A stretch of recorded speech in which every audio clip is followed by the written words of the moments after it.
আমার মা ছোটবেলা থেকেই একটা কথা বলতো, আগুন আর পানি কখনো কিছু রেখে যায় না, সব কিছু একদম তছনছ করে দিয়ে যায়।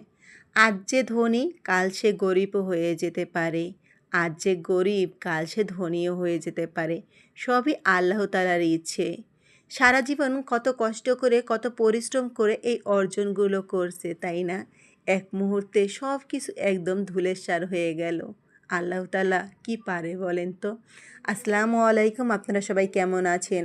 আশা করি যে যেখানে আছেন সকলেই ভালো আছেন। আলহামদুলিল্লাহ আমিও ভালো আছি। আর একটা নতুন ভিডিওতে আপনাদের সকলকে স্বাগতম। আজকে একটা অন্যরকম ভিডিও নিয়ে চলে আসলাম। আমি জানি অনেকের হৃদয়ে নাড়া দিবে। যারা বাংলাদেশে আছেন তারা তো জানেন করাইল বস্তিতে কত বড় একটা ভয়াবহ দুর্ঘটনা ঘটে গেছে। এখানে কিন্তু 1500 ঘর একদম পুড়ে ছারখার হয়ে গেছে। কিছুদিন আগে আমি ডক্টরের কাছে গিয়েছি, তখন আসার সময় এই করাইল বস্তিটা কাছে পড়ছে। তারপরে কিন্তু এখানে ঢুকে আমার হৃদয়টা একদম ছিঁড়ে গেছে। কত মানুষের হাহাকার, তাই না? এই দেখুন চালগুলো 50 কেজির বস্তা নাকি কালকে রাত্রি সন্ধ্যার সময় লোকটা নাকি নিয়ে আসছে, কান্না করতেছে আর বলতেছে সন্ধ্যার সময় আমি চালের বস্তাটা নিয়ে আসলাম, আমার কাছে আর 1 টাকাও নেই। সারা জীবন বসে যত কিছু অর্জন করলাম সব কিছু একদম ধ্বংস হয়ে গেল।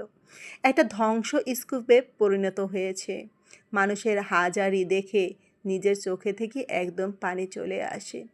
এই যে দেখেন এখানে একটা দোকান পুড়ে গেছে, এখানে কত চাল, তাদের কত জিনিস ছিল, সব কিছু পুড়ে একদম ধ্বংস হয়ে গেছে। কিছুই কিন্তু বাঁচাতে পারে নাই। সব মানুষ একদম হাহাকার করতেছে। রাতের বেলা তো অবাক হয়ে অবাক দৃষ্টিতে দেখছে আর কান্না করছে। সকালে নিজের স্বপ্নগুলো যখন ধ্বংস হয়ে যায় তখন মানুষের জীবনে আর কি থাকে বলেন তো? সব কিছু একদম শেষ হয়ে গেছে।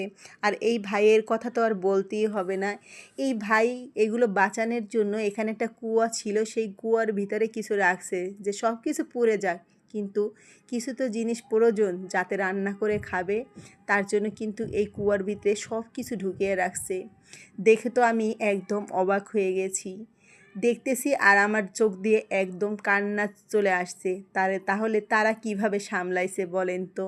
চোখের সামনে স্বপ্নগুলো একদম কিভাবে পুড়ে গেল না, তাই না? আগুন কিন্তু কোনো কিছুই রাখে না। প্রত্যেকটা দোকানে পুড়ে গেছে, প্রত্যেকটা বাসায় কত স্বপ্ন নিয়ে কত আশা নিয়ে তারপরে কিন্তু ঘরের মাল জিনিসগুলো করে, তাই না? আর সেগুলো যদি এভাবে ধ্বংস হয়ে যায় তাহলে কেমনটা লাগে, তাই না? আজকের ভিডিওটা কেমন লাগলো অবশ্যই জানাবেন। আর সবাই দোয়া করবেন তারা যেন আবারও ঘুরে দাঁড়াতে পারে। আল্লাহ হাফেজ, ভালো থাকবেন, সুস্থ থাকবেন।